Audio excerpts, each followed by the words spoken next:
প্রথমবারের মতো তেজগাঁও কার্যালয়ে অফিস করলেন প্রধানমন্ত্রী তারেক রহমান। শনিবার সকাল 10টা 10 মিনিটে তেজগাঁওয়ের প্রধানমন্ত্রী কার্যালয়ে পৌঁছান তিনি। কার্যালয়ের মূল ভবনে প্রবেশের আগে সাবেক প্রধানমন্ত্রী বেগম খালেদা জিয়া সরকারের সময় দায়িত্ব পালনকারী কর্মকর্তা ও কর্মচারীদের সঙ্গে কুশল বিনিময় করেন তিনি।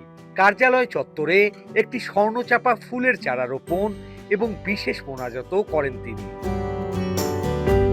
প্রথমবারের মতো প্রধানমন্ত্রীর কক্ষে বসে মহান শহীদ দিবস ও আন্তর্জাতিক মাতৃভাষা দিবস উপলক্ষে স্মারক ডাকটিকিট উন্মোচন করেন তিনি। গত 17ই ফেব্রুয়ারি প্রধানমন্ত্রী হিসেবে শপথ নেন তারেক রহমান।